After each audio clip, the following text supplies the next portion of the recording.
Now, if you're a longtime visitor of the Quirky Inquiry, you should become very, very familiar with the idea, or with this sort of overall concept, overall rationale for the Quirky Inquiry of introducing a new way of learning, of introducing this form of non-memorization, not exactly non-memorization, but to veer learning away from pure memorization, but instead to introduce techniques, mindsets, and tools for holistic learning. How can we piece together something that it's both conducive to the growth of the individual, to view education as an activity to better the soul, whilst at the same time have fun during the process. So that's the entire thing. That's the entire rationale behind the Quirky Inquiry, and that's what I personally hope to achieve, to reach that point where I could become perfectly happy with the information that I learn, when I can become a master of all these learning techniques and become a very good autodidact, become a very good self-learner, so I can learn everything on my own using the set of techniques that I'm currently researching. And today is one of the techniques that I'm going to be sharing with you people. In terms of reading books, today we're going to especially focus on this concept of reading books, because one of the main forms of information ingestion, if you watched last week's video, I talked about the importance of digging through source documents, the importance of reading the actual accounts of the authors themselves, letting the cat out of the bag, the original cameo, so to speak, canon, so to speak, the original canon of the author, instead of some supplementary material. The importance of going back to the source and reading or tackling some of the harder reading materials to gain original insights. That's the topic of last week's episode. If you want to check that out, I'll go back to last week's episode and check it out. But one of the major challenges when we try to tackle difficult books is that, well, simply, we don't know what the heck, okay? We don't know what the hell the author is talking about. Sure, you can understand the words. For example, if I give you a work of Hegel, you can understand the words, but when you put those words together, sentences stop making sense altogether, okay? It's just not merely a wordplay thing. It's sentences stop making sense altogether. Well, grammatically they make sense, but you cannot seem to get out the meaning that the author is advocating, because it's written in such a funny way, because it's written in such a complex and convoluted manner. So what do we do?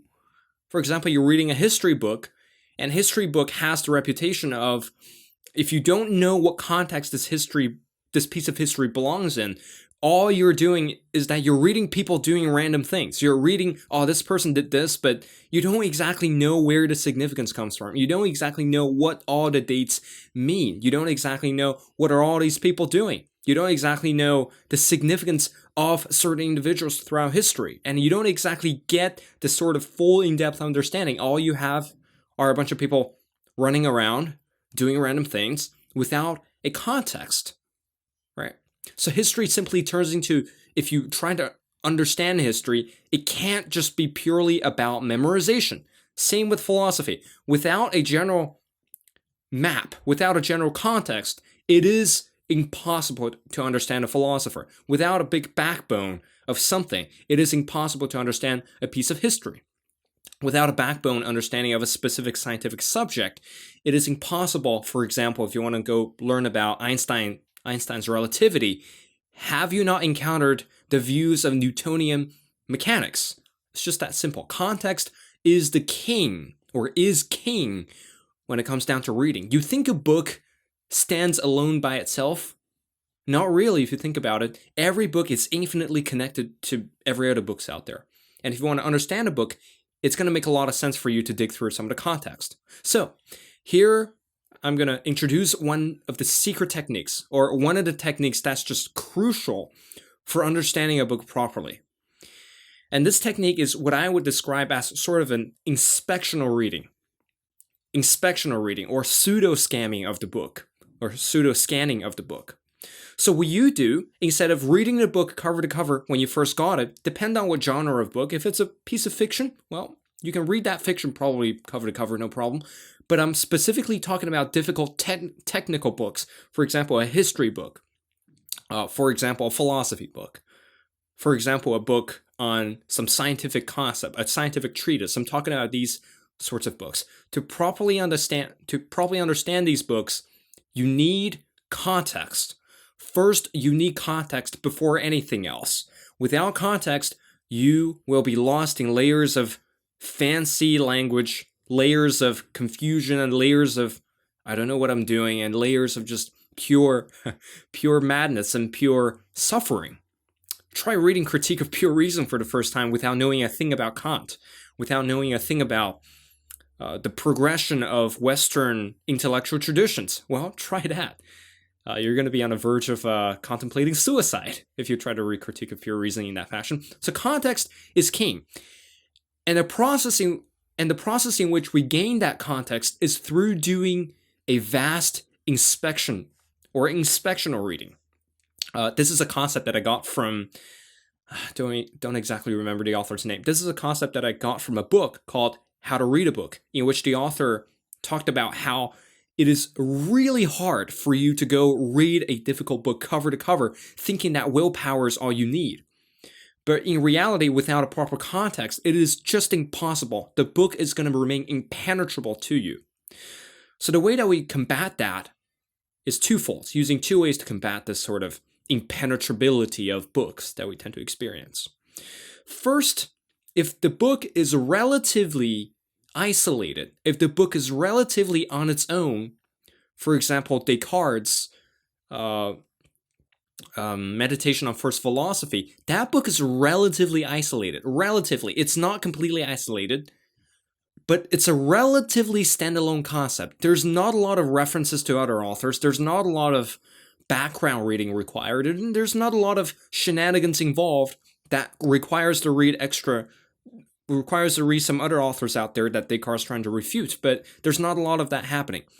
But so if the work is relatively isolated, then you do the inspection on the book itself. So what does it look like in real life? So for example, I go purchase a copy of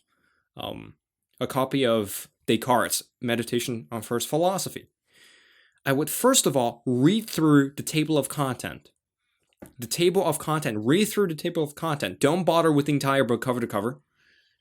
You need context before you read the entire thing. So read the table of content first. Well, for Meditation on First Philosophy, the table of content probably wouldn't give you much information about what each chapter is all about. So then the second step, have you read through the table of content, is to go through a vast inspection of the entire book in, for example, less than an hour. So that's the speed that we're talking about here. So go through each chapter, read 3-4 sentences, and then sort of pick out a general structure of the book. What you're hunting for isn't understanding yet. You're hunting for a general skeletal structure. You're hunting for this overarching theme of the author's work. How is this book organized? What are some of the sections that combine together to make this treatise? What are some of the moving pieces? What is the author trying to argue in this specific chapter? So something that I like to do is to read the first sentence of every paragraph and to be done with that entire chapter. And then move on to the next chapter, next chapter, and next chapter. What you're going to do is that you can work through the entire book really quickly. You can work through the entire book very quickly and very fast. I would say under an hour or to 2 hours, you can gain an overall understanding of this text. You can gain a skeletal structure of what the author is talking about. You can gain this overarching view of the author's contentions. Well, on second thought, what if the book requires a lot of background reading? What if you're reading something like Foucault, and Foucault is referencing to all these 17th to 18th century psychopathology and all these very specialized medical terms? What then? There are ways to combat that. The direct way is to do your background reading, which is going to take a long time. But there's an alternative way of combating this sort of background reading fallacy. The way that you combat background reading is through using secondary resources. If you couldn't be bothered to do background reading, then go on Great Courses Plus, then go on YouTube, go on whatever, go on studyguides.com, even though that website probably don't exist. Go on whichever website that you want, Encyclopedia of Philosophy, to dig out as fast as possible all the background you need in simple terms, so you know exactly what the author's talking about. All the background reading that you're doing are sort of building you up to reading this author. So you don't need to spend hours upon hours and hours upon hours digging through the foundations. You can sort of do a quick inspection of the foundations so you have a very good understanding of where the author is coming at, and then return to the work itself. And then as you're reading the work itself, repeat inspectional reading process on that work itself. Read through the table of content, and then read through the first sentence of each paragraph, and then work through that entire thing in less than 2 hours to get a general skeletal structure of the entire thing. So now you might be wondering, what is the point of getting a skeletal structure? Why don't I just work through the entire book with my sheer iron will? I'm going to search up every definition as I go. Wouldn't that be a better way to read it, so I can read this book for once and never come back to it? Isn't that a better strategy overall? Well, actually, no. Because the amount of information that you're going to be overcome with, and the amount of things that you have to consider as you read this book cover to cover for the first time is so... There's too much information for you to process at once. There's just too much input. And then without this general skeletal structure, you have no context to attach all of these complex terms upon. It is analogous to history. If you read a history book cover to cover, you ain't going to remember all the dates. You ain't going to remember all the people.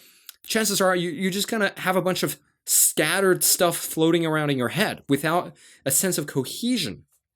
In fact, with no cohesion at all. So what you literally have to do is to read through the entire history book in less than 2 hours. Read the bolded titles, read the index, read the table of content to get a general sense of what the heck is happening, for example, throughout the French Revolution.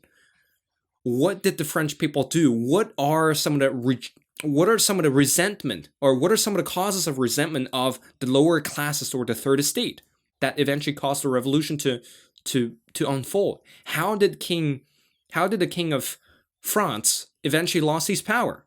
So look for general themes and look for these very overarching skeletal structures.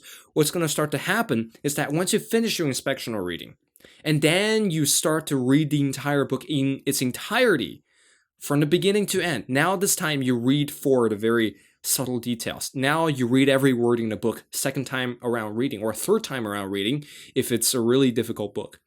Now you look for the very detailed analysis. Now you look for everything in a very pedantic manner. Because if you have that skeletal structure in place, then the rest of the work becomes quite easy to read. Because what you can do is that you can start to attach different terminologies to this already existing backbone. So it's less about memorization now. It's all about constructing a mental map. And this mental map, it's impossible for you to forget it. Because one node in this mental map is going to trigger a series of memories. For example, I tell you a specific dating history.